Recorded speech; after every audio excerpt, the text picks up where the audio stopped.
Sir वैसे हमने बहुत वास्तु वाले पॉडकास्ट कर लिए हैं, इस वाले पॉडकास्ट को थोड़ा सा कंट्रोवर्शियल बना देते हैं। हमारे पास कुछ एस्ट्रोलॉजर्स और कुछ न्यूमरोलॉजर्स आए थे जो कहते हैं कि यार कुछ वो वास्तु एक्सपर्ट भी थे, वो कहते हैं कि यार ये जेम स्टोन्स और ये क्रिस्टल से कुछ खास होता नहीं है। और कई तो ऐसा भी कहते हैं कि अगर कोई आपको रेमेडी में कुछ रखने को कह रहा है क्रिस्टल, तो उन पे तो भरोसा मत करो। हाँ बराबर है, मत करो, क्योंकि वो जो आपको जितना सब्सटेंस देते हैं, एक तो सबसे पहली बात कि कलर वाले क्रिस्टल्स बहुत अवेलेबल है आजकल मार्केट में, जो मुश्किल से 20 रुपये किलो मिलते हैं। अगर आप रियल क्रिस्टल्स देखोगे तो उसका रेट शुरू होता है 1100 रुपये केजी से, ठीक है। और 1 केजी, इतना बड़ा घर हो अगर, तो 1 केजी से कुछ होने वाला नहीं है आपको। तो जब भी आप क्रिस्टल्स यूज़ करते हो तो use it in tons. 1 ton 2 ton आप डालोगे तो उसकी एनर्जी आपको फील होगी, वरना आपको वो फील ही नहीं आएगी। कुछ क्रिस्टल्स होते हैं ना हाथ में पहनने वाले होते हैं, तो वो बिल्कुल वर्क नहीं करते हैं। जी सही होंगे तो वर्क करेंगे। अच्छा, ह्यूमन बॉडी पे इम्पैक्ट करने के लिए कम वेट के क्रिस्टल्स चाहिए, घर के लिए घर को ट्रीट करने के लिए ज़्यादा चाहिए, और वो भी सही क्रिस्टल्स चाहिए। जैसे पेरुवन पायराइट हो गया, अभी पेरुवन पायराइट के बहुत सारे रील्स घूम रहे मार्केट में और यूट्यूब शॉर्ट्स घूम रहे कि पेरुवन पायराइट की एक फ्रेम लगा दी, आपके पास पैसा आ जाएगा। इतनी सी फ्रेम लगा के पैसा नहीं आने वाला। मैंने देखी है वो। पर ये सब आपके जिस नक्षत्र में आप पैदा हुए हो उस हिसाब से होते हैं ना आपके क्रिस्टल्स? जी नक्षत्र नहीं, मैं आपको समझाता हूँ। एक सबसे पहले अगर आप ह्यूमन बॉडी की बात करो तो वो आपकी न्यूमरोलॉजी से होते हैं, यानी डेट ऑफ बर्थ से, ठीक है। जो आप जेमस्टोन्स, प्योर जेमस्टोन्स की बात कर रहे हो, हमने पहले बात की क्रिस्टल्स की, जेमस्टोन्स की जो बात कर रहे हैं वो होती है आपकी एस्ट्रोलॉजी। तो जो क्रिस्टल्स हम पहनते हैं that is numerology, gemstones is astrology. Sir ये क्रिस्टल का कॉन्सेप्ट क्या है, ये क्या होते हैं, क्या ये करते हैं, थोड़ा एक्सप्लेन करो, क्योंकि हमारे इंडियन सनातन में तो इनका जिक्र नहीं है क्रिस्टल्स का। जी बिल्कुल है जी अच्छा, बिल्कुल अच्छा। है। आप मत्स्य पुराण पढ़िए, मत्स्य पुराण में क्रिस्टल्स, नाम क्रिस्टल नहीं लिखा है। क्या नाम? ठीक है, सेमी प्रेशियस जेमस्टोन, मुझे संस्कृत नेम उसका नहीं पता है, सेमी प्रेशियस जेमस्टोन्स करके है, ठीक है। जो आप इंडियन आर्काइव्स जो गवर्नमेंट की वेबसाइट है उसमें मत्स्य पुराण इंग्लिश में है, उसमें आप देखो तो उसका जिक्र है कि सेमी प्रेशियस जेमस्टोन्स भी काम करते हैं, ठीक है। तो ये सेमी प्रेशियस जेमस्टोन्स हो गए, प्योर नेम क्रिस्टल नहीं यूज़ किया है, क्योंकि क्रिस्टल इज वेस्टर्नाइज्ड कंसेप्ट। तो क्रिस्टल्स की स्टडी आपको कैसे करनी पड़ती है कि क्रिस्टल्स में भी टाइप होते हैं? जी, क्रिस्टल में मेजरली जो वास्तु में यूज़ होते हैं दैट आर ऑफ 16 टाइप्स, ठीक है। हर एक जोन के लिए अलग अलग क्रिस्टल्स है। जैसे नॉर्थ ईस्ट को ट्रीट करना है तो we can put amethyst, south east को ट्रीट करना है तो we can put rose quartz. वैसे ही सारी दिशाओं के लिए अलग अलग क्रिस्टल्स है। और उसका वेट भी फिर उस घर के साइज के हिसाब से करना है। अगर आप फैक्ट्री में 2 मुट्ठी क्रिस्टल डाल दो और बोलो कि इससे आपकी फैक्ट्री चलने लगेगी, तो ये नहीं होने वाला। सर अभी हम डिस्कस कर रहे थे कि जैसे नॉर्थ ईस्ट में किचन है या वॉशरूम है, या फिर आपके वॉशरूम की चौखट पे छेद है और आपको कोई बीमारी लग जाती है तो वो रेक्टिफाई नहीं हो सकती। रिवर्सिबल मतलब इरिवर्सिबल है वो। अच्छा, और एक बार हो गया तो वो चेंज नहीं होने वाला। और इन केसेस में लगती है? जी वो 100% है। और सर जैसे एक घर में कई सारे लोग रह रहे हैं तो ज़रूरी नहीं सबको हो, तो कैसे डिसाइड होता है कि किसको? इसीलिए जैसे मैं आपको समझा दूं एक बेसिक सा कंसेप्ट। बहुत सारे लोग मुझे पूछते हैं कि जैसे मैंने लोढ़ा का एक बिल्डिंग है बॉम्बे में, ट्रम्प टावर, उसके बाजू में वर्ल्ड टावर, वो पूरा लोढ़ा का आइकॉनिक प्रोजेक्ट है पूरे बॉम्बे में, वर्ली में, ठीक है। तो वो वहाँ पे एक क्लाइंट थे, उन्होंने मुझे पूछा कि फर्स्ट फ्लोर वाले का भी वास्तु सेम है, 50th फ्लोर वाले का भी सेम है, तो वास्तु कैसे इफेक्ट करेगा। तो मैं आपको समझा दूँ, यहाँ पे कंसेप्ट आता है एस्ट्रो वास्तु का, astrology linked with vastu.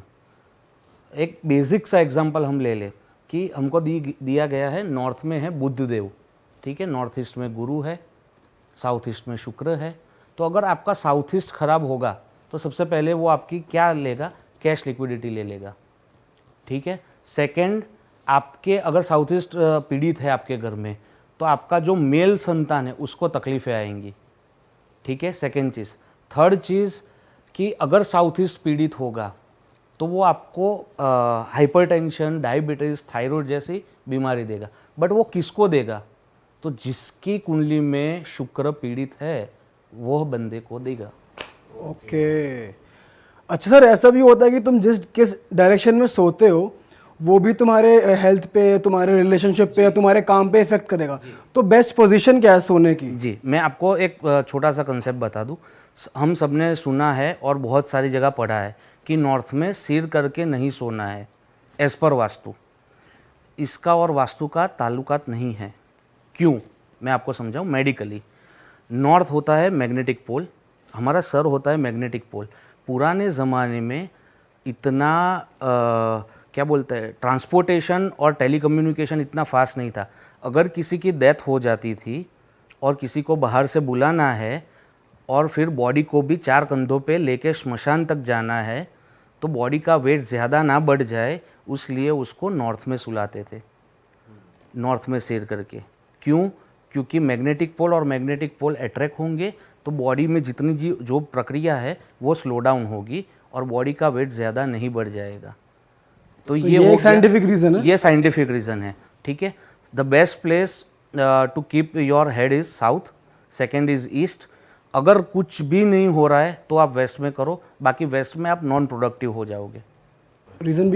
Reason being वो शनि देव है वहाँ पे। तो शनिदेव आपको नॉन प्रोडक्टिव बनाते हैं? जी, वो लेथार्जी के सबसे बड़े कारक है। वो उनका रोल क्या है, मैं शनिदेव का आपको बताऊं। शनिदेव का काम क्या है, वो जस्टिस है, वो जस्टिस के देवता है, ठीक है।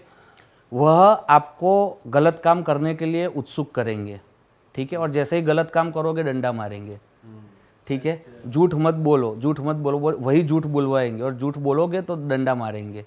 अच्छा, तो वैसा काम है शनिदेव का। तो डंडा इस वे में कि पकड़ा भी जाएगा बंदा कि ये झूठ। टेस्ट करते हैं वो, बेसिक टेस्ट करते हैं वो, मतलब बेसिकली कहेंगे आलसी हो जाओ, पर होना नहीं है। हाँ, होना नहीं है, हो गए डिले तो नहीं दर्द करना है, डिले नहीं करना है। सर वास्तु में हर चीज़ की डायरेक्शन मैटर करती है। मतलब अब तो ये कह लो तुम्हारा घर कौन से डायरेक्शन में है, तुम खा कहाँ रहे हो, किचन कहाँ है, घर की ओपनिंग कौन से डायरेक्शन में है। जी मैं आपको बता दूं। कोटिंग फ्रॉम विश्वकर्मा प्रकाश अध्याय 2, ठीक है। पश्चिम में भोजनम चैव, पश्चिम में क्या बोला गया है, भोजन कहाँ करे, पश्चिम में, ठीक है। उत्तरे ईशान्योर मध्य औषधांतु कार्य, औषधांतु यानी औषधि रखने की जगह, ठीक है। फिर पश्चिम अनिलोर मध्य रोदनाथ गृहम, रोदनाथ गृह यानी रोने की जगह। आप उदयपुर गए हो, जोधपुर गए हो, जयपुर गए हो, ग्वालियर गए हो, कोई भी आपने फोर्ट देखा है ना, तो उसमें एक बोर्ड है, उसके बाहर लिखा गया है कोप भवन। कोप भवन यानी राजा जब लड़ने के लिए जाते थे 6 महीना 8 महीना 1 साल के लिए, तो रानियों को रोने के लिए अलग से कमरा दिया गया था। तो वो उस डायरेक्शन में था। हाँ, तो वो that is west of north west, ठीक है।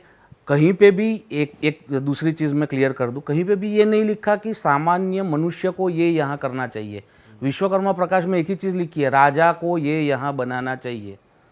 कहीं पे भी नॉर्मल या कॉमन मैन की बात ही नहीं है। तो ये सारे जितने प्रिंसिपल्स है ये सारे राजाओं के लिए है। जैसे एक दूसरा पुस्तक है सम्रांगन सूत्रधार, ठीक है, उसमें अगर आपको नगर बसाना है तो कैसे बसाना है उसका पूरा उल्लेख है एस पर वास्तु।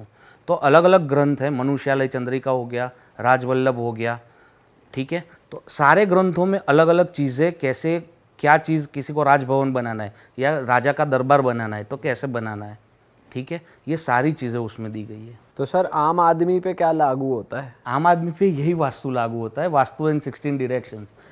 अगर आम आदमी बहुत डीप में चला गया कि उसके नक्षत्र के हिसाब से उसकी बेड का लकड़ा सिलेक्ट करना है तो उससे हो नहीं पाएगा।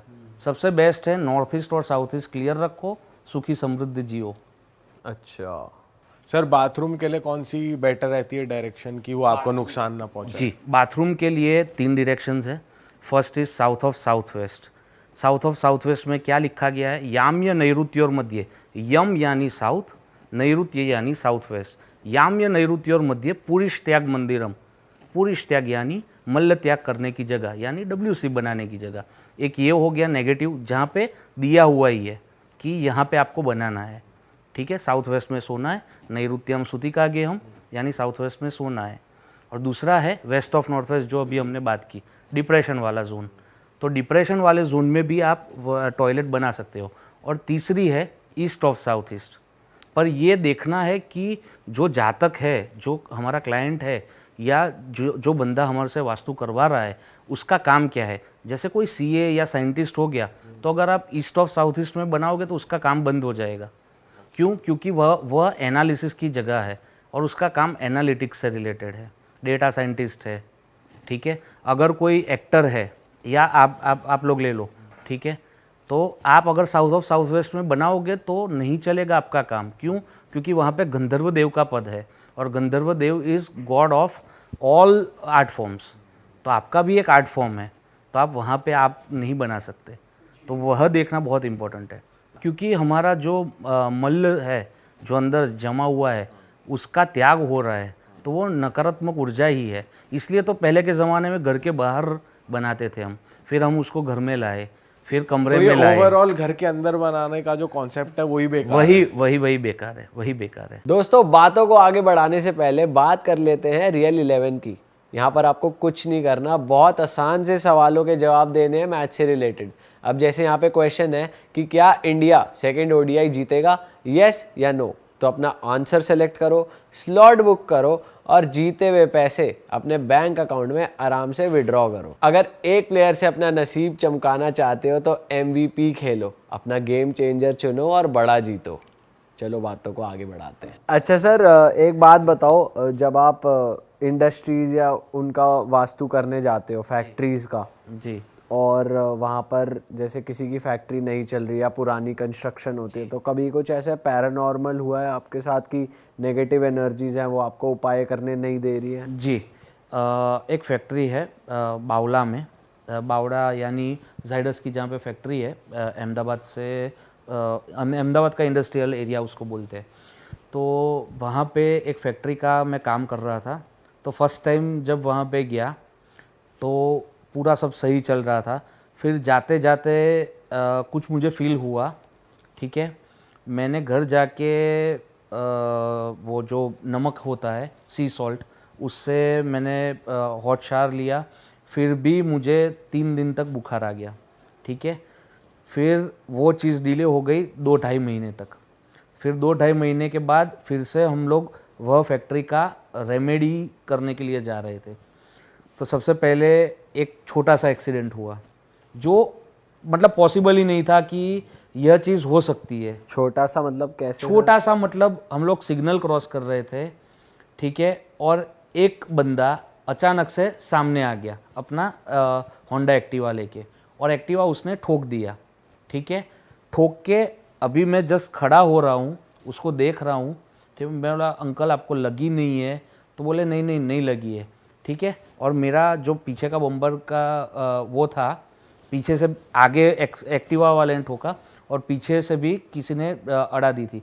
तो पीछे का जो मेरा बम्पर के आगे वो टेल लाइट का कुछ होता है, वो रिफ्लेक्टर, तो वो गिर गया था। तो मैं वो देखने के लिए नीचे उतरा, ठीक है, और मैं देख रहा हूँ और वो अंकल मेरे सामने थे और with in fraction of seconds वो गायब हो गए। पता नहीं कहाँ गए, कौन क्या? थे। यस, सेकेंड यही चीज़ अभी मैं जा ही रहा हूँ। मैं बोला हाँ ठीक है, छोटे एक्सीडेंट्स होते रहते हैं, ठीक है। आगे जा रहा हूँ, ठीक है, वो बावला वाले जो चांगोदर बावला जो हाईवे है वहाँ पे मैं गया, ठीक है, और अगेन कुत्ता बीच में आ गया और मेरी गाड़ी झाड़ में ठुक गई। और कुत्ता जब आपने देखा तो वो दिख रहा था, वो भी ना गायब वो हो दिख रहा था, हाँ वो दिख रहा था। तो वो अचानक से ही आ गया। तो एक ही दिन में 2 एक्सीडेंट हो, ये कोई नॉर्मल बात नहीं है। और सर वो तो बहुत हैरानी की बात है कि वो गायब ही हो गया। हाँ मतलब with in fraction of seconds, वहाँ पे कोई और रास्ता था ही नहीं, एक ही गली थी जहाँ से वो मुड़ सके। तो उनका हुलिया कैसा था? सही थे वो? लग तो नॉर्मल ही रहे थे, लग तो नॉर्मल ही रहे थे। तो सर जब वो एक्सीडेंट हो गया, फिर आप जब उस फैक्ट्री का ट्रीटमेंट करने गए तो फिर आपको कुछ दिक्कत आई या उसके बाद का प्रोसेस कैसा था? फिर भी हम लोग वहाँ पे गए, जो भी क्रिस्टल थे, जो भी, उसमें हमने हनुमान जी का एक तो बहुत सहारा लिया, ठीक है, क्योंकि अष्टसिद्धि नवनिधि के दाता, तो उनका एक सहारा लिया। और दूसरा सहारा लिया मैंने मेरे पिताजी का, क्योंकि वो इतने सालों से कर रहे थे, तो उन्होंने बहुत सारा ये सारी चीज़ें फेस की हुई थी।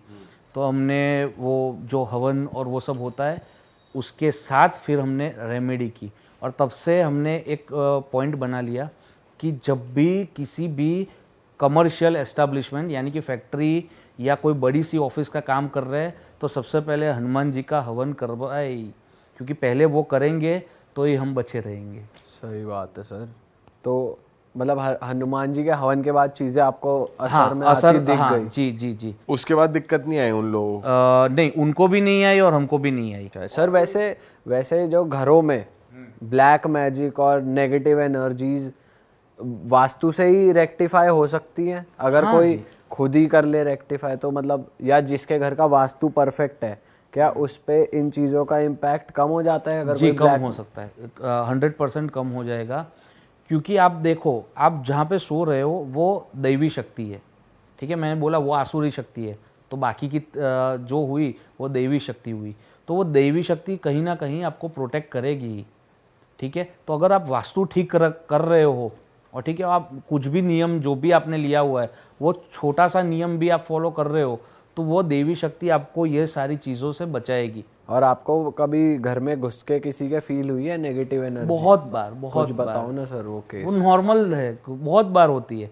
जैसे आप कुछ भी मतलब आप एक छोटा सा भी नियम ले लो और उसको लॉन्ग टाइम तक करो ना, तो जब भी नेगेटिव एनर्जी आपको फील होगी ना, तो आपको कहीं ना कहीं वो खुजली आना शुरू हो जाएगा, कि आपका चांस ही नहीं है कि आपको उस टाइम पे और उस जगह पे खुजली आए, ठीक है। फिर उबासी आना शुरू हो जाएगा अननेसेसरी। तो ये सारी नेगेटिव एनर्जीज देखने की वो चीज़ है।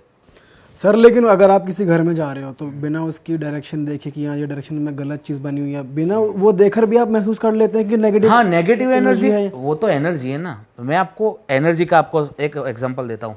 एक जियोपैथिक स्ट्रेस करके है, जर्मन साइंटिस्ट है, बहुत उसका नाम भारी है तो मैं नाम तो नहीं बोलूँगा। जियोपैथिक स्ट्रेस करके कंसेप्ट है कि ज़मीन के अंदर बहुत सारे सालों से जो कूड़ा कचरा पड़ा हुआ है, वेस्ट मेटल पड़ा है या वेस्ट वाटर पड़ा हुआ है और वो जमा हो गया, ठीक है, तो वह नेगेटिव एनर्जी का एक मुख्य बिंदु हो जाता है। आपने बहुत सारी जगह पे बोर्ड पढ़ा होगा, एक्सीडेंट प्रोन जोन्स, जी, ठीक है, तो क्यों, क्या है वहाँ पे? नोएडा में काफ़ी हैं। हाँ, तो एक्सीडेंट प्रोन जोन्स क्यों होते हैं? सरकार तो वही है, रोड वही बनाए है, ऐसे मोड़ दूसरी जगह भी दिए है, तो वहीं पे क्यों ऐसा होता है कि वो आके लोग ठुकते हैं वहाँ पे, ठीक है। दूसरी चीज़, नो टोबैको कैंसर, ठीक है। बहुत सारे लोग आपने देखे होंगे जो सिगरेट, शराब या गुटखा या कुछ तंबाकू कुछ नहीं खाते, फिर भी उनको कैंसर होता है। बल्कि ऐसे बहुत ज़्यादा लोग हैं जिनको नो टोबैको कैंसर है, मतलब टोबैको कैंसर की जो तादाद है उससे, ठीक है। तो नो टोबैको कैंसर क्यों होता है, उसका कोई एक्सप्लेनेशन है किसी के पास?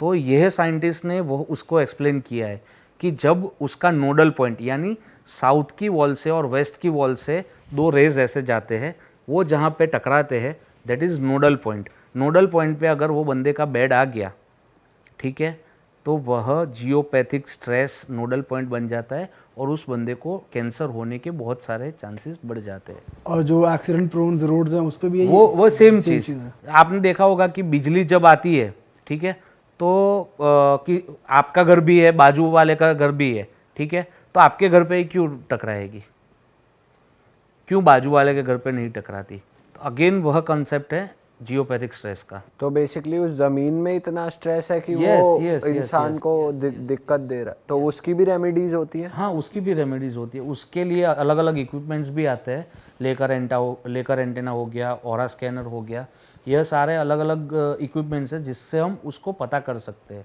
कि इस पे वो वाला स्ट्रेस है कि यस यस। और इस केस में क्या रेमेडी रहती है? तो उसकी एक सिंपल सी रेमेडी मैं आपको बताता हूँ जियोपैथिक स्ट्रेस की। तुलसी एक ऐसा पौधा है जो आपको जियोपैथिक स्ट्रेस से बचाएगा। आप मेरे पास आओगे तो मैं भी आपको कुछ ना कुछ रेमेडीज दूंगा जो आपके लिए भी फ़ायदे कारक हो और मेरे लिए भी फ़ायदादायक हो, ठीक है। बट सिंपल सी इसकी रेमेडी है तुलसी का पौधा। तुलसी का पौधा हर एक आंगन में इसीलिए लगाना है या अपने घर में इसीलिए रखना है कि वह आपको जियोपैथिक स्ट्रेस से दूर ले जाए।